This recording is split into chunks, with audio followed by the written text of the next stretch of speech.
হাওড়া ভাগলপুর কবিগুরু এক্সপ্রেস যখন পিনাগড়িয়া টপকালো ততক্ষণে অন্ধকার হয়ে গেছে। 1 ডিসেম্বর মাস, তার উপর এবছর শীতটাও পড়েছে বেশ জাঁকিয়ে। ট্রেনের জানলা দিয়ে প্রীতম বাইরের দিকে তাকিয়ে দেখল আকাশটা ভার হয়ে আছে, বৃষ্টি হতেও পারে। দূরে ছোট ছোট জনপদ কিংবা কোথাও ন্যাশনাল হাইওয়ে ট্রেন লাইনের কাছাকাছি না চলে এলে আলোর রেশ মাত্র নেই। ট্রেনটা যেন একটা অন্ধকার সুড়ঙ্গের মধ্যে দিয়ে চলেছে। চাই গরম গরম একটা ফেরিওয়ালা চা চাই ফেরি করছে। চাই সিটের গরম। কাছাকাছি আসতেই তাকে ডেকে একটা চা নিল প্রীতম। এই চা। হ্যাঁ, একটা চা। আর মোটামুটি আধ ঘন্টা, তারপরেই গন্তব্যে পৌঁছে যাবে ও। চায়ের ভাঁড়ে এক চুমুক দিতেই মুষলধারে বৃষ্টি নামল। খিড়কিটা বন্ধ করতে করতে শরীরের প্রায় অর্ধেক ভিজে গেল। একটা বেসরকারি সিভিল ইঞ্জিনিয়ারিং ফার্মে বড় পদে কাজ করে প্রীতম। সদ্য বিয়ে হয়েছে, স্ত্রী অনুপমা পাশের সিটে বসে আছে। ওর একটু রাগ হয়েছে, তাই অনেকক্ষণ ধরে কথা বলছে না। ওরই বা দোষ কি? লোকে বিয়ের পর হানিমুনে গোয়া, সুইজারল্যান্ড, নিদেন পক্ষে দীঘা, মন্দারমণি বেড়াতে যায়, কিন্তু ওকে যেতে হচ্ছে বরের সাথে ধ্যার ধ্যারে সাঁওতাল পরগনায়। আসলে কাজের চাপ থাকায় ফুলশয্যার পরের দিনই অফিসে জয়েন করতে হয়েছিল প্রীতমকে। আর জয়েন করেই এক বিপত্তি। দুমকার হাঁসডিহা অঞ্চলে হাইওয়ে এক্সটেনশনের কাজ চলছে এবং সেই কন্ট্রাক্টটা ওদের কোম্পানি অনেক তদবির করে পেয়েছে, কিন্তু কিছুতেই কাজ শুরু করা যাচ্ছে না, কারণ কোনো ঠিকা শ্রমিক ওই অঞ্চলে কাজ করতে রাজি নয়। যদিও তার কারণটা কি সেটা কোম্পানির লোকজন ফোনে ঠিকমতো জানাতে পারেনি।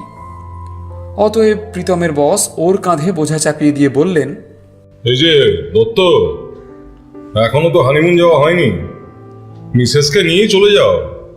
কোম্পানির গেস্ট হাউসে থাকবে, খাওয়া দাওয়া করবে, সাঁওতাল পরগনা ঘুরবে। I mean full fledged honeymoon. খালি মাঝে মাঝে একটু কাজটাকে প্রোগ্রেস করিয়ে দিন সাতেক বাদে ফিরে আসবে। বনে বাদারে জনমানুষের যোগাযোগের বাইরে নতুন বউয়ের সাথে সময় কাটানোর প্রস্তাব প্রীতমের পছন্দ হলেও অনুপমাকে রাজি করাতে বেশ বেগ পেতে হয়েছিল। শেষমেশ মাস 6 বাদে সিকিম যাওয়ার প্রতিশ্রুতি দিয়ে তাকে রাজি করানো গেছে, কিন্তু ট্রেন রামপুরহাট ছাড়ার পর থেকেই ও বেঁকে বসেছে। 3 দিনের বেশি কিছুতেই থাকবে না। দুমকা জাংশনে যখন ট্রেনটা থামলো ততক্ষণে 7টা সাড়ে 7টা বেজে গেছে। বৃষ্টি এখনো অঝোর ধারায় হয়ে চলেছে। প্রীতম আর অনুপমা কোনো রকমে বৃষ্টি থেকে মাথা বাঁচিয়ে স্টেশনের বাইরের শেডটার তলায় গিয়ে দাঁড়ালো। বেশ বোঝা যাচ্ছে এই জাংশন স্টেশনে এমনিতে যথেষ্ট মানুষের পায়ের ধুলো পড়ে, কিন্তু আজ প্রচণ্ড বৃষ্টিতে দোকানপাটগুলো পর্যন্ত বন্ধ। স্টেশনের বাইরে একটা কালো জিপসি গাড়ি দেখা যাচ্ছে, সম্ভবত কোম্পানির গাড়ি, কিন্তু ড্রাইভারের দেখা নেই। বৃষ্টির জোর বাড়ছে, সাথে প্রচণ্ড ঠান্ডায় হাত পা অবশ হয়ে আসছে। আশেপাশে একটা চায়ের দোকান পর্যন্ত খোলা নেই যে দুজনে একটু চা খেয়ে গাটা গরম করবে। হঠাৎ স্টেশনের পাবলিক টয়লেট থেকে একটা বছর 25-এর ছেলে বেরিয়ে এসে প্রীতমকে বলল, প্রীতম সাহেব, কলকাতা সে আমি রামবিলাস ড্রাইভার। আপনাদের ট্রেনের জন্য ওয়েট করতে করতে হঠাৎ বাড়ি এসে গেল, তারপর একটু টয়লেটে। রামবিলাস বড় মিশুকে ছেলে, বাড়ি বিহারের ছাপড়া জেলায়। উচ্চ মাধ্যমিক দেওয়ার পর এ চত্বরে চলে এসেছিল কাজের ধান্দায়। ওর এক খুড়তুতো ভাই ওকে গেস্ট হাউসে ড্রাইভারের কাজটা জুটিয়ে দিয়েছিল। এখানে ও আছে প্রায় বছর 5। স্টেশন থেকে গাড়ি ছাড়ার পর মিনিট 15-র মধ্যে সে ওর এইসব ইতিবৃত্ত শুনিয়ে দিয়েছে প্রীতমদের। অনুপমার ভারী ভালো লেগে গেছে ছেলেটাকে।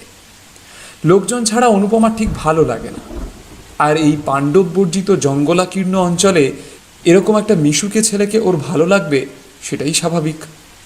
স্টেশন থেকে গেস্ট হাউস প্রায় মিনিট 40-এর পথ। বৃষ্টি অঝোর ধারায় এখনও ঝরে চলেছে।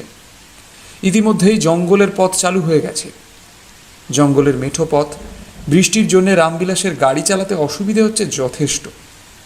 চারপাশে নিকষ কালো অন্ধকারের রাজত্ব। গাড়ির হেডলাইটের আলোতেও বিশেষ সুবিধা হচ্ছে না।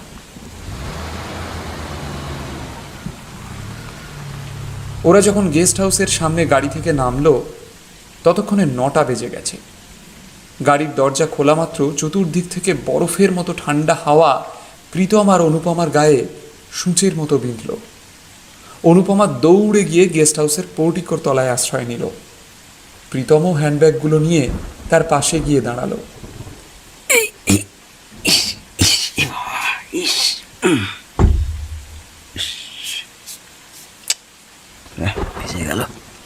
গাড়ির আওয়াজ পেয়ে গেস্ট হাউসের ভেতর থেকে একজন বছর 60-এর ব্যক্তি বেরিয়ে এসে রামবিলাসের সাথে ধরাধরি করে ওদের মালপত্রগুলো গেস্ট হাউসের ভেতর নিয়ে গিয়ে রাখলো। বয়স্ক ভদ্রলোক একটু হেসে প্রীতমকে বললেন, নমস্কার স্যার, আমার নাম বুধুয়া, এই গেস্ট হাউসের ম্যানেজার কাম কেয়ারটেকার। আর রাস্তায় কোনো সমস্যা হয়নি তো স্যার? ওনার পেছনে একজন মহিলা এসে দাঁড়িয়েছেন। দেহাতি গড়ন, একটু খাটো করে শাড়ি পরা। তাকে দেখিয়ে বুধুয়া বললেন, ও আমার বউ, ওর নাম হচ্ছে লক্ষ্মী, এখানে রান্নাবান্না ওই করে। লক্ষ্মী অনুপমার দিকে তাকিয়ে একটু হাসল। চলুন স্যার, আপনাদের ঘরটা দেখিয়ে দিই। ওদের মালপত্র নিয়ে দোতলায় উঠতে শুরু করলো বুধুয়া। এরই মধ্যে হঠাৎই লোডশেডিং হয়ে গেল। বাড়িটা একটা পুরনো সাহেবি বাংলো, আগাগোড়াই কাঠ দিয়ে তৈরি। খাট বিছানা পরিষ্কার ঝকঝকে। ওদের জন্যে গরম জল এনে দিল লক্ষ্মী। মুখ হাত ধুয়ে ফ্রেশ হয়ে মোমবাতির আলোয় ওরা দুজন এদিক সেদিক দেখছিল ঘরটার। বৃষ্টি এখনো পড়ছে, আর টালির ছাদে জানলার শার্সিতে সে ক্রমাগত নিজের উপস্থিতির বয়ান দিচ্ছে। সব পরিপাটি হলেও বিদ্যুৎ সংযোগ এখনো মজবুত নয়। বেশ বোঝা যাচ্ছে মাঝে মধ্যেই লোডশেডিং হয়ে যায়। এখনো কারেন্ট আসেনি। ইতিমধ্যে বুধুয়া এসে ওরা রাতে কি খাবে জেনে গেছেন। কিছুক্ষণ পর দরজায় টোকা পড়ল। খোলা আছে, চলে এসো। দরজা খুলে লক্ষ্মী খাবার নিয়ে ঢুকল। অনুপমা লক্ষ্য করল দরজার বাইরে অন্ধকার করিডোরে একটা বাচ্চা মেয়ে দাঁড়িয়ে আছে। অন্ধকারের জন্য তাকে ঠিক দেখা না গেলেও তার অবয়বটা স্পষ্ট বোঝা যাচ্ছে। ধোঁয়া ওঠা ভাত, মুরগির মাংস আর আলু ভাজা নিয়ে এসেছে লক্ষ্মী। বিছানার পাশের টেবিলটা দেখিয়ে অনুপমা ওকে বলল, ওখানটায় রাখো। আর বারান্দায় ওটাকে তোমার মেয়ে, ডাকো না ওকে ঘরে।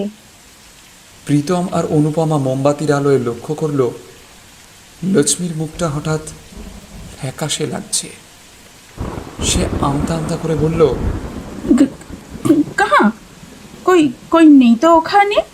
কি বলছো? ওই তো ওখানে। তারপর দরজার দিকে তাকিয়ে দেখল সত্যিই তো কেউ নেই। লক্ষ্মী আর কোনো কথা না বাড়িয়ে প্রায় দৌড়ে বেরিয়ে গেল ঘর থেকে। প্রীতম আর অনুপমা বুঝতে পারল ও কিছু একটা লুকোচ্ছে। শরীর ক্লান্ত ছিল, তাই খাওয়া দাওয়া করে জলদি শুয়ে পড়েছিল দুজনে। নতুন জায়গা বলে ঘরে মোমবাতিটা জ্বলছিল। মাঝরাতে একটা বাচ্চার হাসির শব্দে ঘুমটা ভেঙে গেল অনুপমার। লক্ষ্মীর গলা পাওয়া যাচ্ছে, যেন কোনো বাচ্চা মেয়ের সাথে খেলছে ও। আজব মহিলা তো, এভাবে মিথ্যে বলে চলে গেল কেন অযথা? প্রীতমকে ডাকলো অনুপমা। কাঁচা ঘুম ভেঙে যাওয়ায় একটু বিরক্তির স্বরেই প্রীতম জিজ্ঞেস করলো, কি হয়েছে? প্রীতম ওঠার পর থেকে আর কোনো শব্দ পাওয়া যাচ্ছে না। ওকে সবটা খুলে বলল অনুপমা। অচেনা জায়গা, কি শুনতে কি শুনেছ বাদ দাও না। ওদের মেয়ে না অন্য কারোর মেয়ে? তোমার কি? শুয়ে পড়ো, শুয়ে পড়ো, কাল সকালে আবার কাজে যেতে হবে। পাশ ফিরে ঘুমিয়ে পড়ল প্রীতম। স্বামীর কাছে এক প্রকার ধমক খেয়ে মনটা ভালো লাগছিল না অনুপমার। ও কি ভুল শুনল, নাকি সত্যিই কোনো বাচ্চা মেয়ে ছিল? যদি কোনো বাচ্চা থেকেই থাকে তাহলে লক্ষ্মী সেটা লুকোতে চাইছে কেন? সকাল হলেই ব্যাপারটা সরেজমিনে দেখতে হবে। ঘুমটা আর আসতে চাইছে না অনুপমার। মাথার মধ্যে বাচ্চাটার হাসি ঘুরে বেড়াচ্ছে। জোরে বৃষ্টি পড়েছে বন বাংলোর ছাদে। মোমবাতিটা নিভিয়ে শুয়ে পড়ল ও।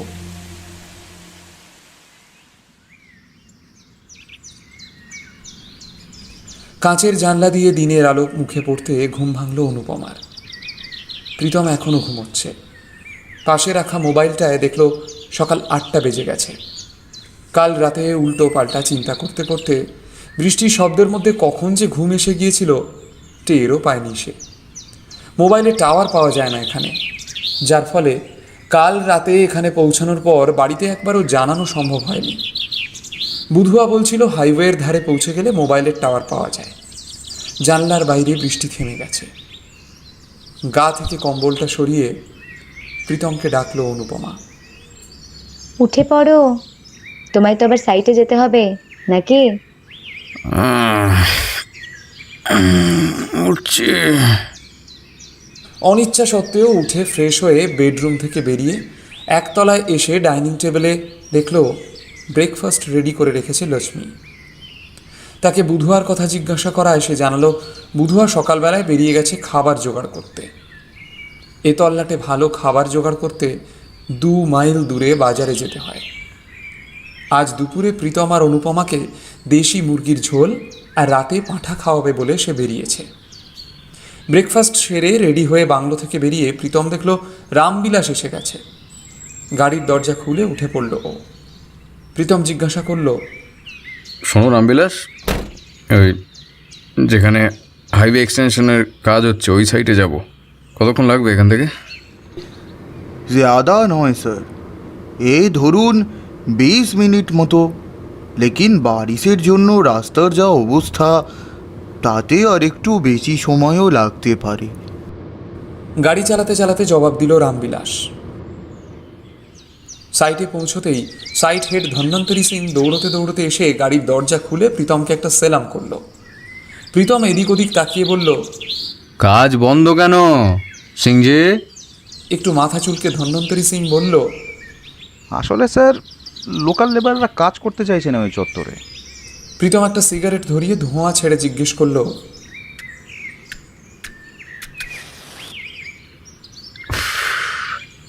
কেন? জঙ্গলি জানোয়ার আছে নাকি নাকি অন্য কিছু দাবি?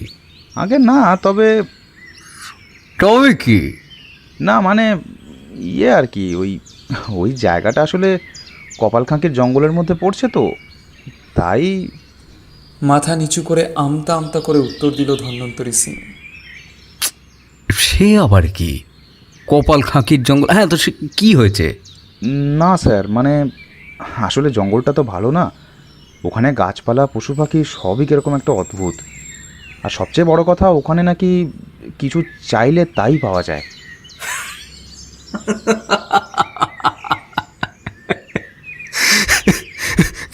কি বললেন? কিছু চাইলেই পাওয়া যায়? এসব আজগুবি কথা আজকাল কেউ বিশ্বাস করে? হ্যাঁ, এখানে মানে স্যার লোকাল লোকেরা কাজ করতে চাইছে না। শুনুন, ওসব আমি শুনতে চাইছি না। কাল সকালে আপনি গেস্ট হাউসে লেবারদের সাথে একটা মিটিং ফিক্স করুন। গাড়িতে উঠে পড়ল প্রীতম। কিছু দূর যেতেই গাড়িটা চলতে চলতে হঠাৎ বিকট একটা শব্দ করে বন্ধ হয়ে গেল। প্রীতম জিজ্ঞেস করলো, কি হলো? গাড়ি থেকে নেমে বনেট খুলে রামবিলাস বলল, কিছুক্ষণ টাইম লাগবে স্যার, আপনি গাড়িতে বসুন, আমি দেখে নিচ্ছি। গাড়ির ভেতর কিছুক্ষণ বসেছিল প্রীতম। ইতিমধ্যে মিনিট 10 কেটে গেল। গাড়িতে বসে থেকে আর ভালো লাগছিল না প্রীতমের। গাড়ি থেকে নেমে এদিক ওদিক দেখে একটা সিগারেট ধরালো সে। চারপাশে শাল গাছের জঙ্গল। এক্সটেনশনের দিকটা এখান থেকে খুব বেশি দূরে হবে না। রামবিলাস যতক্ষণ কাজ করছে ততক্ষণ 2 পা এগিয়ে দেখে এলে হয় জায়গাটা। প্রীতম 2 পা এগোতেই পেছন থেকে রামবিলাস ডেকে বলল, স্যার ज़्यादा দূর যাবেন না, ও দিকটা কপালখাঁকির জঙ্গল আছে, ও জায়গা ভালো নয় স্যার। ওকে হাত দেখিয়ে আশ্বাস দিয়ে হাঁটতে লাগলো প্রীতম। মনে মনে ভাবছিল এটাই তবে সেই জঙ্গল যার কথা ধন্বন্তরী বলছিল। ভারী অদ্ভুত জায়গাটার নাম। নামের মতো জঙ্গলটাও ভারী অদ্ভুত। গাছপালাগুলো কেমন যেন নির্জীব। একটাও জানোয়ার কিংবা পাখি, নিদেন পক্ষে একটা মশা পর্যন্ত চোখে পড়ছে না।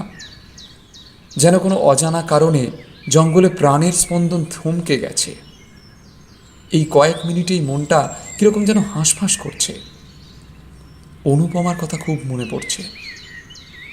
আকাশটা গুমোট হয়ে এসেছে, আবার বৃষ্টি নামবে মনে হয়।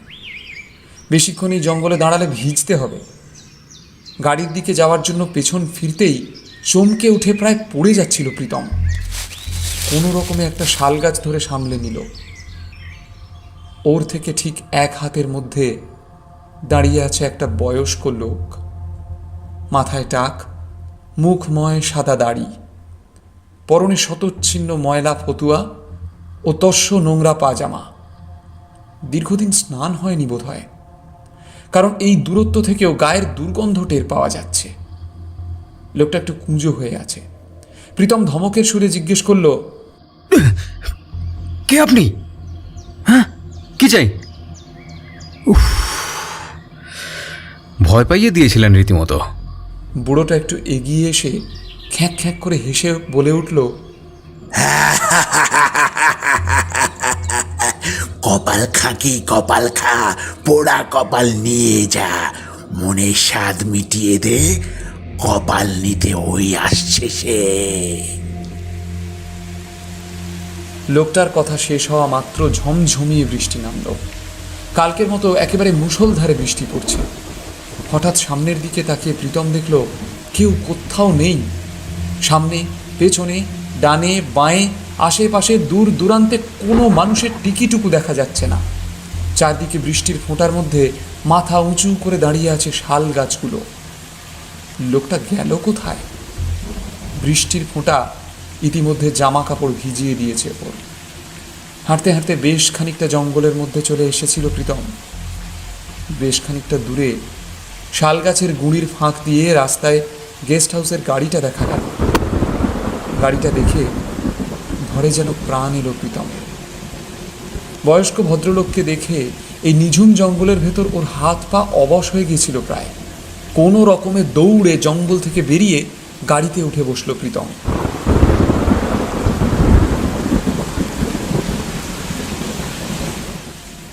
প্রীতম সাইটে বেরিয়ে যাওয়ার পর থেকেই বারবার কাল রাতে অন্ধকার করিডোরে দেখা সেই আবছায়া বাচ্চা মেয়েটার অবয়ব মনে পড়ছিল অনুপমার। লক্ষ্মীকে একটু কায়দা করেই ব্যাপারটা জিজ্ঞাসা করতে হবে, এই ভেবে ও তার সাথে ভাব জমাতে গেল। লক্ষ্মী তখন রান্না করছিল। অনুপমাকে আসতে দেখে শশব্যস্ত হয়ে উঠে বলল, আরে মেম সাহেব, আপনি এদিকে? কিছু লাগবে? আরে না না, তুমি ব্যস্ত হইও না, আমার কিছু লাগবে না। আসলে একা বসেছিলাম তো, তাই তোমার সাথে একটু গল্প করতে এলাম। একটু হেসে লক্ষ্মী আবার কাজে মন দিল। কথা এগোবার জন্য জিজ্ঞেস করলো অনুপমা, তোমার বরকে দেখছি না, আবার কোথাও গেছে নাকি? हाँ, ওই बाड़ी से बंगलोर पीछन दिखे टाली থেকে জল পড়ছে, वही देखने गया कि कोई मिस्त्री मिले कि ना। মাংসগুলোয় মশলা মাখাতে মাখাতে উত্তর দিল লক্ষ্মী। অনুপমা বলল, তোমাদের কত বছর বিয়ে হয়েছে? জি মেম সাহেব, তা বছর 20 তো হবেই। আচ্ছা, তো কোনো বাচ্চা কাচ্চা নেই তোমাদের? প্রশ্নটা শুনে হঠাৎ লক্ষ্মীর কি হলো কে জানে। ও হাতের কাজ অসমাপ্ত রেখে তড়িঘড়ি বলে উঠল, मेम साहब, मुझे थोड़ा काम है, अब घर पे जाके बैठिए, कुछ चाहिए तो बुला लेना। हाँ, এই বলে হন্তদন্ত হয়ে রান্নাঘর থেকে বেরিয়ে বাংলোর পিছন দিকে কোথাও অদৃশ্য হয়ে গেল সে। ব্যাপারটা আরও সন্দেহজনক হয়ে উঠছে। অনুপমা মনে মনে ঠিক করলো প্রীতম এলেই পুরো ব্যাপারটা ওকে বলতে হবে। বৃষ্টি নেমেছে বেশ কিছুক্ষণ হলো। নিচের ঘরে জানলার পাশে দাঁড়িয়ে অনুপমা জঙ্গলে বৃষ্টি পড়া দেখছিল। এরই মধ্যে পোর্টিকোর তলায় গেস্ট হাউসের গাড়িটা এসে দাঁড়ালো। প্রীতম এসে গেছে মনে হয়। নিচ থেকে প্রীতমের গলা শোনা গেল, লক্ষ্মী, এক কাপ চা দিয়ে যাবো ওপরে। এই বলে একটা টাওয়েল দিয়ে মাথা মুছতে মুছতে দোতলায় উঠে এলো প্রীতম। অনুপমাকে দেখে বলল, আরে কি ব্যাপার ম্যাডাম, আমার অনুপস্থিতিতে কি কি করা হলো? তা বৃষ্টি দেখছো বুঝি? কিছু খেয়েছো? চা খাবে? এই বলে দেবো তোমার জন্য। এক নাগাড়ে প্রশ্নগুলো করতে করতে জামা কাপড় পাল্টে ফেলল সে। তারপর জানলার কাছে গিয়ে বাইরের দিকে তাকিয়ে বলল, আবহাওয়া, পরিবেশ সব মিলিয়ে জায়গাটা মন্দ নয়, কি বলো? বাইরে দিনের আলো এখনও আছে, কিন্তু মেঘ ও বৃষ্টির কারণে ঘরটায় আলো খুব একটা ঢুকছে না। অনুপমা কিছু বলতেই যাচ্ছিল, অমনি একটা বাচ্চা মেয়ের হাসিতে দুজনেই চমকে উঠল।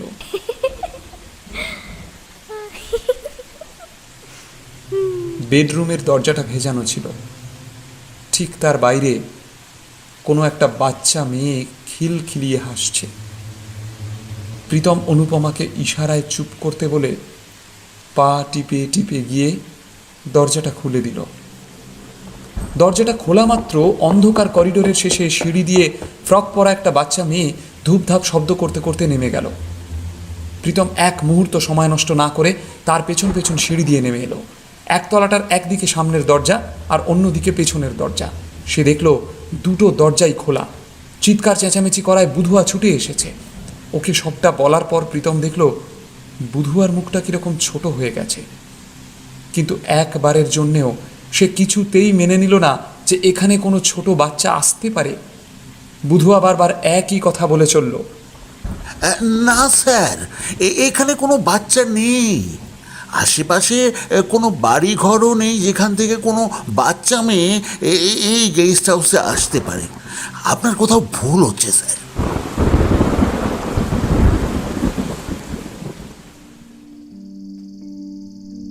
মন মেজাজ ভালো লাগছিল না প্রীতমের।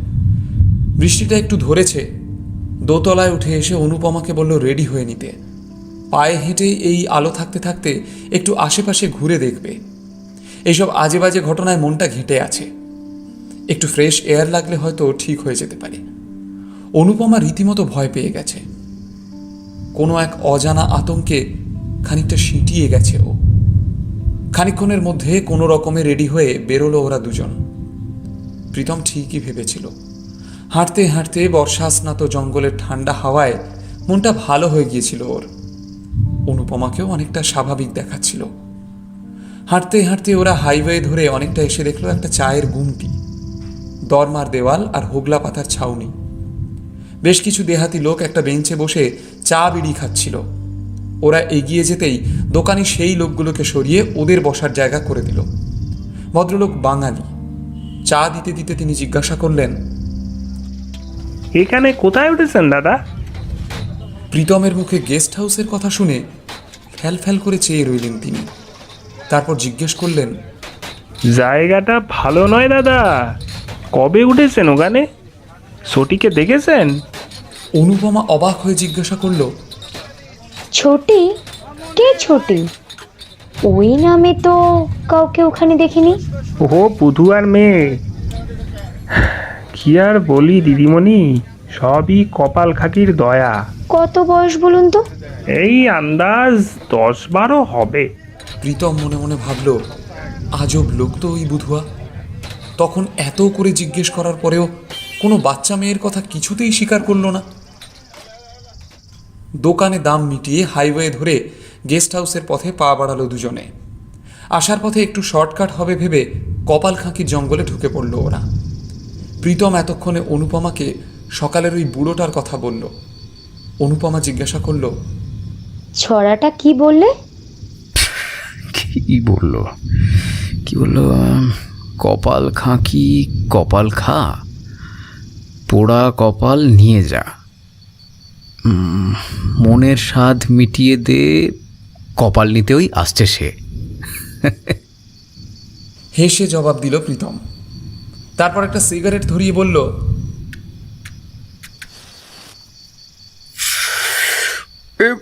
পাগল টাগল হবে। তবে সেই মুহূর্তে বেশ ভয় পেয়ে গেছিলাম কিন্তু। আর এখানকার লোকজনও অদ্ভুত। এই জঙ্গলের কাছে নাকি যা চাওয়া হয় তাই পাওয়া যায়। আরে বাপু, এতে ভয়ের কি আছে? হ্যাঁ, এই যেমন আমি এই জঙ্গলের কাছে চাই তুমি যেন কোনো দিন আমায় ছেড়ে না যাও। এটা যদি সত্যি হয় তাহলে তো ভালোই। ভয়টা কিসের?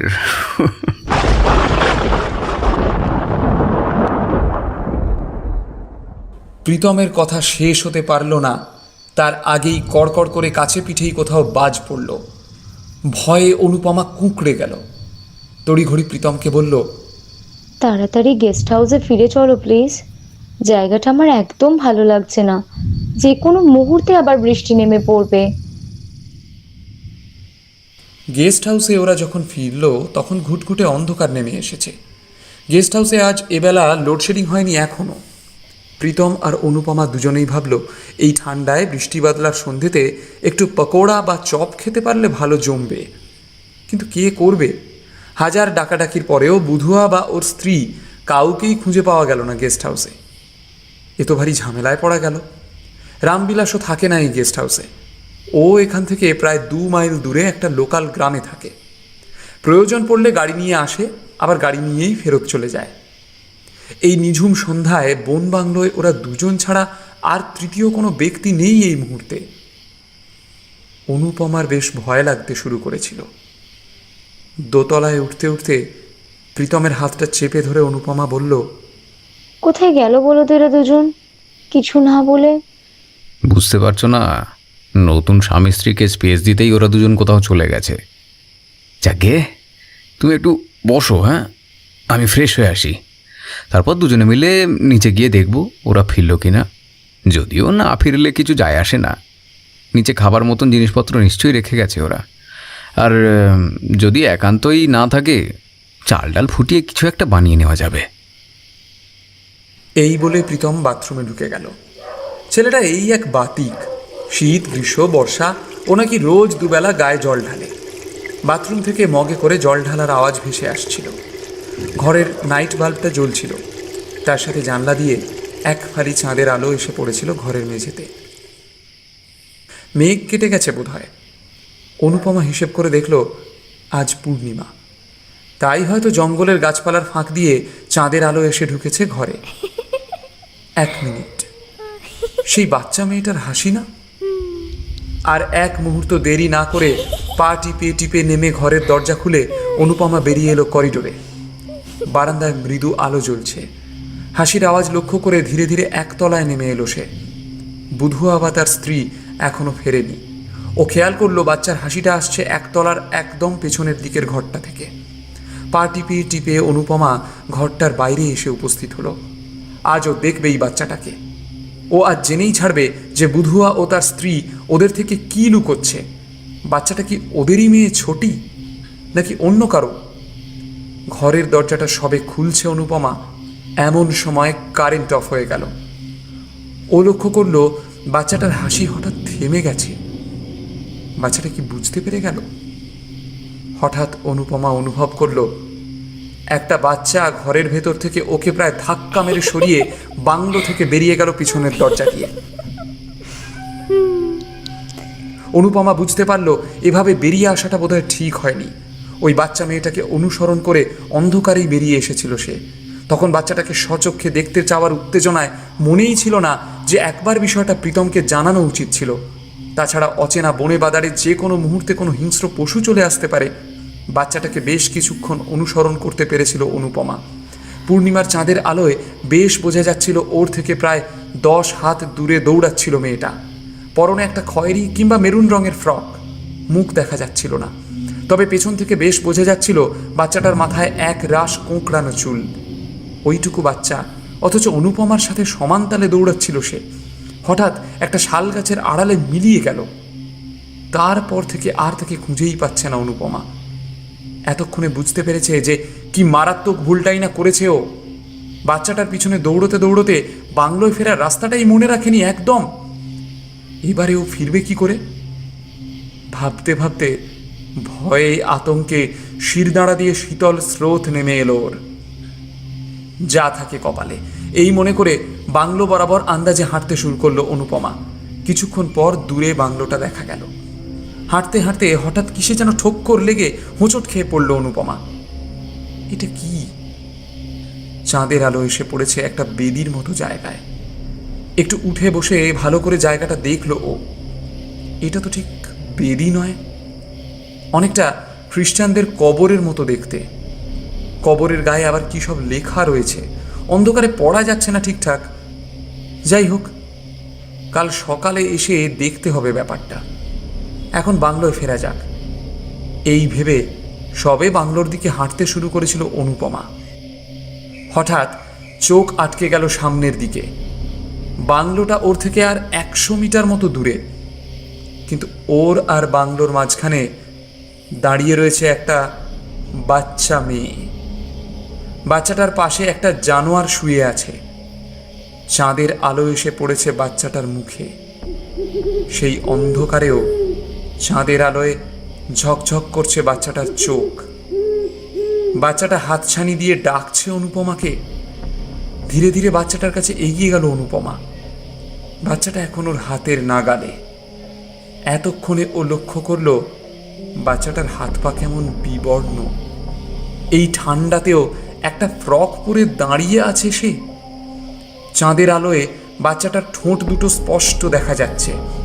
শুকনো খটখটে প্রাণহীন ঠোঁটের কষ বেয়ে গড়িয়ে পড়ছে কালচে কিছু একটা। আর তার পাশে পড়ে আছে একটা মরা শেয়াল। শেয়ালটার ঘাড়ের কাছ থেকে বেরিয়ে আসছে তাজা রক্ত। মেয়েটা ধীরে ধীরে এগিয়ে আসছে ওর দিকে। ওর চাউনি বড্ড হিংস্র। চাঁদের আলোয় চিকচিক করে উঠছে ওর দাঁতগুলো। ভয়ে আতঙ্কে চিৎকার করে উঠল অনুপমা।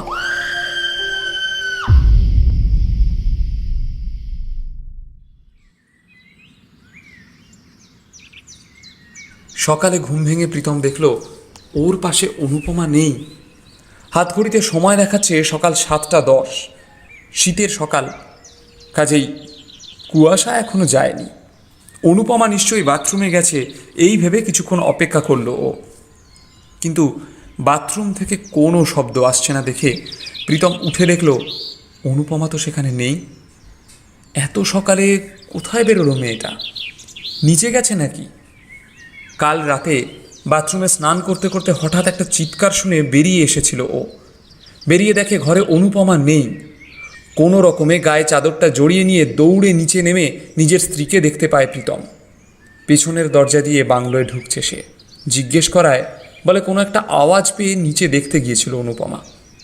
তারপর একটা শেয়াল দেখে ভয়ে চিৎকার করে উঠেছিল ও। বুধুয়া বা তার স্ত্রী কেউই কাল রাতে বাংলোয় ফেরেনি। অনুপমাকে জিজ্ঞেস করায় ও জানিয়েছিল যে ওর খিদে নেই। অগত্যা নিজের জন্য একটু মুড়ি মেখে নিয়ে বাংলোর রান্নাঘর থেকে দোতলায় উঠে প্রীতম দেখল জানলা দিয়ে বাইরের দিকে তাকিয়ে আছে অনুপমা। খেতে খেতে নানান কথা বলছিল প্রীতম, কিন্তু একটারও উত্তর দেয়নি সে। প্রীতম বুঝতে পেরেছিল কোনো কারণে মুড অফ তার নতুন বউয়ের। ঠান্ডায় ঘুম পেয়ে যাচ্ছে দেখে অনুপমাকে শুতে বললে তাতেও অনুপমা আপত্তি জানালো। সে বলল, তুমি শুয়ে পড়ো, আমার এখন ঘুম পাচ্ছে না। ওর গলাটা কেমন যেন অন্যরকম ঠেকছিল প্রীতমের।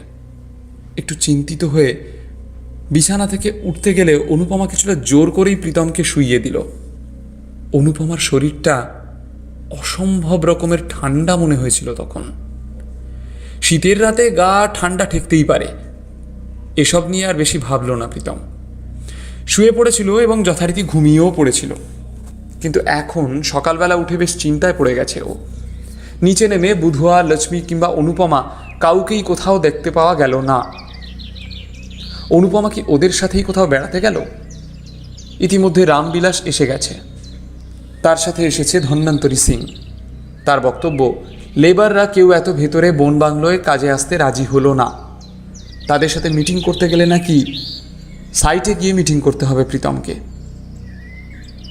এখানে সবাই যেন কীরকম অদ্ভুত। গেস্ট হাউসের কেয়ারটেকার স্বামী স্ত্রী কোথায় যে আছে কোনো পাত্তা পাওয়া যাচ্ছে না কাল থেকে। লেবাররাও মালিকের কথা মানতে অস্বীকার করছে। এর মধ্যে অনুপমা আবার কোথায় বেরিয়ে গেছে কে জানে সকাল সকাল। তৈরি হয়ে নিয়ে রামবিলাস আর ধন্বন্তরীর সাথে সাইটে বেরিয়ে গেল প্রীতম। গেস্ট হাউসে ফিরতে ফিরতে প্রায় 12:30 বেজে গেল। প্রীতম ভেবেছিল এতক্ষণে নিশ্চয়ই অনুপমা ফিরে এসেছে। আজ সকাল থেকে মেঘ করলেও বৃষ্টি হয়নি একবারও। 3 দিন ধরে এই শাল সেগুনের জঙ্গলে এইরকম অদ্ভুত পরিবেশে থাকতে থাকতে ওর প্রাণটা হাঁপিয়ে উঠেছে।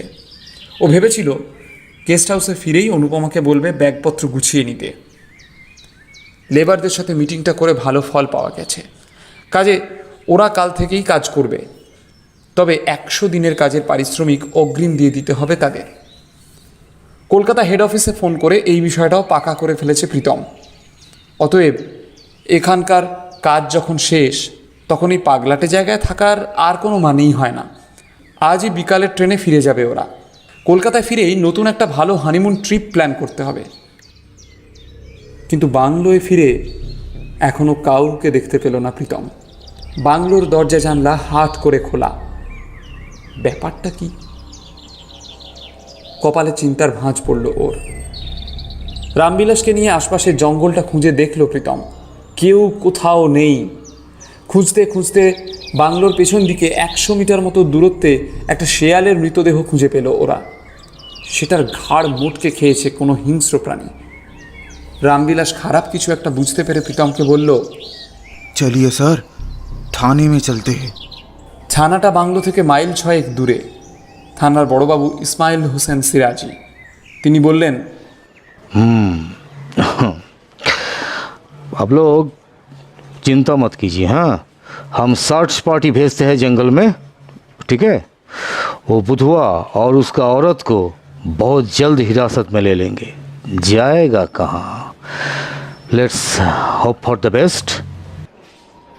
তারপর ওদের হোয়ার অ্যাবাউটস নিয়ে নিলেন তিনি। কলকাতায় ফোন করে খবরটা দেওয়া মাত্র কান্নার রোল পড়েছে। রামবিলাসকে নিয়ে বাংলোতে ফিরতে বিকেল হয়ে গিয়েছিল। প্রীতম ওকে অনুরোধ করল আজ রাতটা ও যেন এখানেই থেকে যায়। এই দুশ্চিন্তা নিয়ে একা এই বন বাংলোয় থাকা সম্ভব নয় ওর পক্ষে। তাছাড়া রামবিলাস থাকলে গাড়িটাও পাওয়া যাবে প্রয়োজন পড়লে। রামবিলাস শুরুতে একটু টালবাহানা করলেও অবশেষে তাকে রাজি করানো গেল। তবে সারা রাত অপেক্ষা করেও কোনো খবর এলো না। বুধুয়া বা তার স্ত্রী লক্ষ্মী কেউই ফিরল না। খবরটা এলো পরের দিন ভোরবেলা। থানা থেকে 2জন কনস্টেবল এসেছিল। তারা জানালো বুধুয়াকে পাওয়া গেছে তাদের গ্রাম থেকেই। আর ওদের এই বাড়ির ভেতরে একটা ঘরে লক্ষ্মীর ছিন্ন ভিন্ন মৃতদেহ উদ্ধার হয়েছে। পুলিশের ধারণা বুধুয়াই কোনো কারণে নিজের স্ত্রীকে খুন করেছে। কিন্তু ওর মানসিক স্থিতি ঠিক নেই। অসংলগ্ন খাপ ছাড়া কথা বলছে থানায় অ্যারেস্ট হওয়ার পর থেকেই। খবরটা পেয়েই রামবিলাসকে নিয়ে থানায় ছুটল প্রীতম। থানায় ঢুকতে ঢুকতেই বড়বাবুর সঙ্গে দেখা হলো। তিনি বললেন, अरे देखिए क्या बात, आप लोगों का ये केस सॉल्व करते करते एक और मर्डर मिस्ट्री सामने आ गया। पता है, कल रात जब हमने बुधवा को अरेस्ट किया उसका ही गांव वाला मकान से, तब उसी मकान का एक घर का अंदर से उसका बीवी का लाश बरामद हुई। सोचिए, ऊपर से बुधवा अपना मानसिक संतुलन खो चुका है। लगता है बीवी को मार के पागल वागल बन गए होंगे। হ্যাঁ, বধুয়া নিজে বলল যে সে ওর বউকে মেরেছে। কিন্তু কেন? কিছু বুঝতে না পেরে জিজ্ঞাসা করল প্রীতম। ইসমাইল হোসেন হেসে উত্তর দিলেন,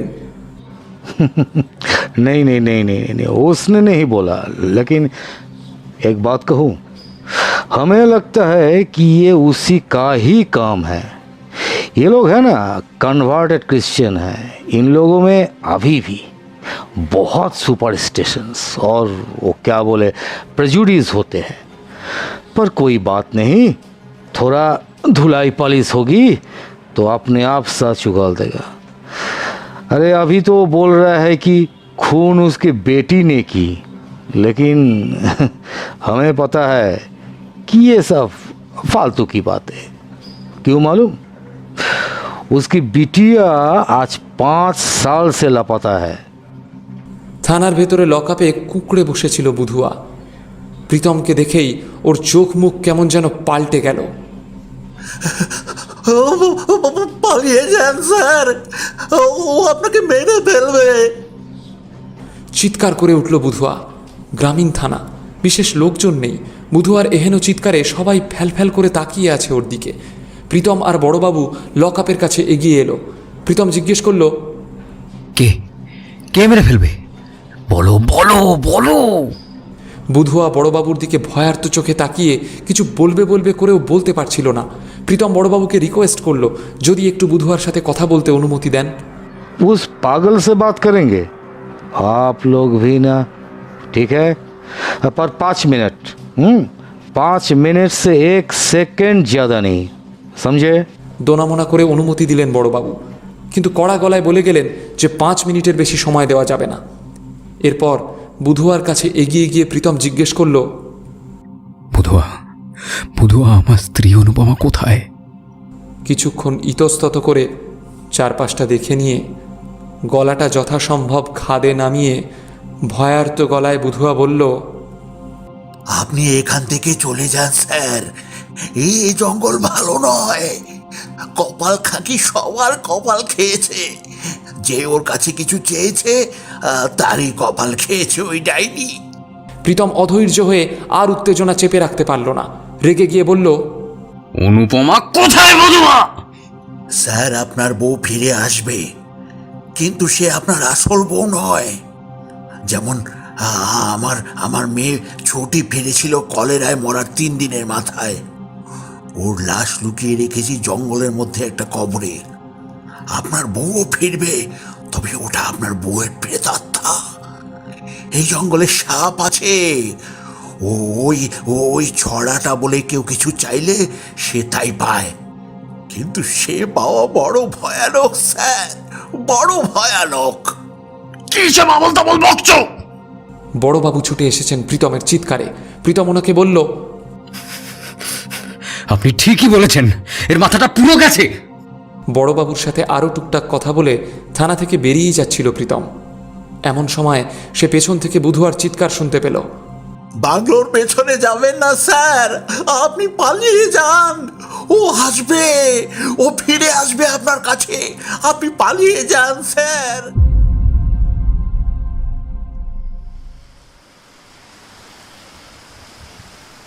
রাত হয়েছে, হাত ঘড়িটা বলছে প্রায় 9:30 বাজে। আজ সকাল থেকে তেমন বৃষ্টি হয়নি, কিন্তু কিছুক্ষণ হলো ঝিরঝির করে বৃষ্টি শুরু হয়েছে। রামবিলাসকে আজ আর আটকে রাখেনি প্রীতম। কাল সকালেই কলকাতায় ফিরতে হবে। এই জঙ্গলে বসে গ্রামীণ থানার অফিসারদের ওপর ভরসা রেখে অনুপমার খোঁজ করা আর কিছু না করা একই ব্যাপার হয়ে দাঁড়াচ্ছে। কলকাতায় ফিরেই ব্যবস্থা নিতে হবে। প্রীতমের মামা কলকাতা পুলিশের বড় অফিসার, তাকে বললে নিশ্চয়ই ওপর মহলে চাপ দিয়ে কিছু একটা ব্যবস্থা করা যাবে। সকাল থেকে কিছুই খাওয়া হয়নি, চিন্তায় খিদে শরীরটা ভালো লাগছিল না প্রীতমের। বিছানায় শুয়ে এপাশ ওপাশ করছিল সে, মাথার শিরাগুলো দপদপ করছে। কিছু একটা খাওয়া দরকার, অন্ততপক্ষে মুড়ি টুড়ি একটু মুখে দিলে শরীরটা ভালো লাগতে পারে। এই ভেবে একতলায় নেমে রান্নাঘরে গিয়ে ঢুকলো প্রীতম। খাবার জিনিসের খোঁজ করছিল, হঠাৎ একটা শব্দ শুনে চমকে উঠল ও।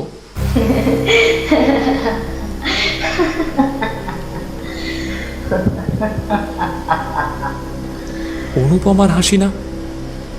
হ্যাঁ, ও ভুল শুনছে না, এটা অনুপমার হাসিরই আওয়াজ। বাংলোর পেছন দিক থেকে হাসির আওয়াজটা আসছে। হাতের জিনিসপত্র ফেলে ছুটে বাংলো থেকে বেরিয়ে গেল প্রীতম। বৃষ্টি ঝিরঝির করে পড়ছে, তার মধ্যেই প্রীতম দেখতে পেল বাংলো থেকে আন্দাজ 100 মিটারের মধ্যে একটা জায়গায় দাঁড়িয়ে একটা বাচ্চা মেয়ের সাথে কিছু একটা নিয়ে কথা বলছে অনুপমা। দুজনেই হাসাহাসি করছে। বৃষ্টির শব্দের মধ্যেও নিঝুম জঙ্গলে স্পষ্ট শোনা যাচ্ছে অনুপমার হাসি। নার্ভ ধরে রাখতে পারল না প্রীতম। রুদ্ধশ্বাসে অনুপমার দিকে দৌড়ালো সে। বেশ কয়েক পা দৌড়ে প্রায় পৌঁছেই গিয়েছিল ওদের কাছে। হঠাৎ একটা পাথরের ঠোক্কর লেগে উল্টে পড়ল সে। পাটা মুচকে গেছে, ব্যথায় কোকিয়ে উঠল প্রীতম। কিন্তু এখন এইসব ব্যথার কথা ভাবলে চলবে না। অনুপমার কাছে যেতে হবে। একটা গোটা দিন ও কোথায় ছিল, কী বা করছিল, মেয়েটাই বা কে, সব জানতে হবে, সব সব। ব্যথা সহ্য করে দাঁতে দাঁত চেপে উঠে দাঁড়ালো প্রীতম। কিন্তু অনুপমা আর মেয়েটা কোথায়?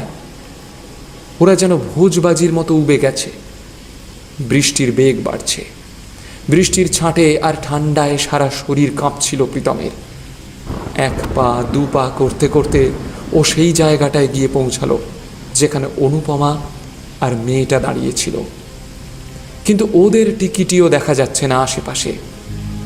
হঠাৎ প্রীতমের চোখ পড়ল সামনের একটা কবরে।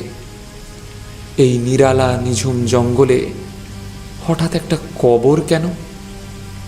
কার কবর এটা ঠিক বোঝা যাচ্ছে না। কিছু একটা লেখাও রয়েছে কবরের গায়ে। পকেট থেকে মোবাইলটা বের করে ফ্ল্যাশ লাইটটা জ্বালালো প্রীতম। কবরের গায়ে হিন্দিতে লেখা রয়েছে, हमारी प्यारी बिटिया छोटी।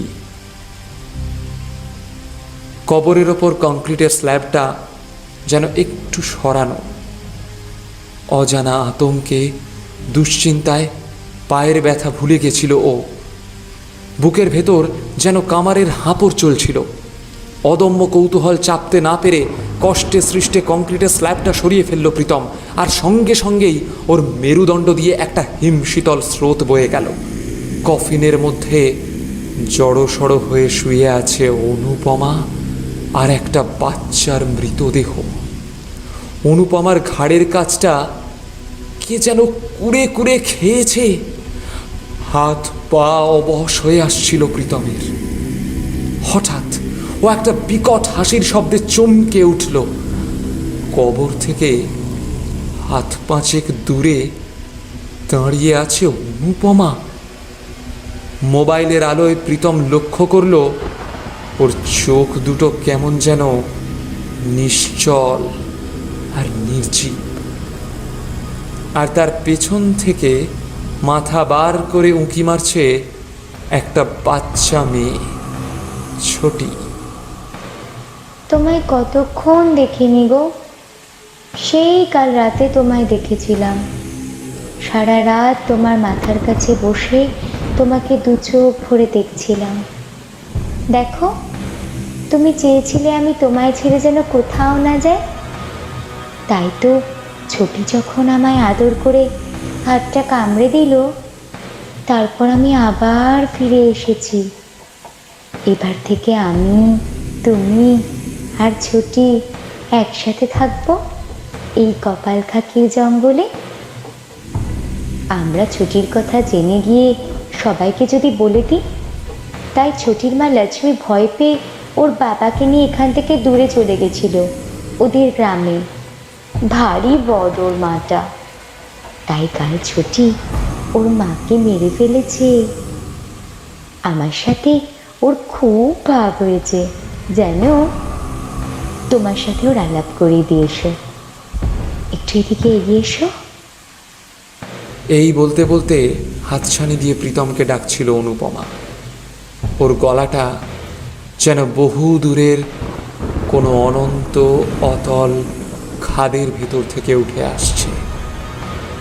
ওর ঘাড়ের কাছটায় দগদগে ঘা, রক্ত জমাট বেঁধে কালো হয়ে আছে।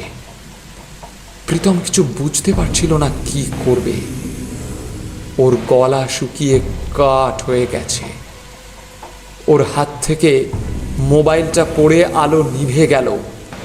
মুষলধারে বৃষ্টি নেমেছে জঙ্গলে।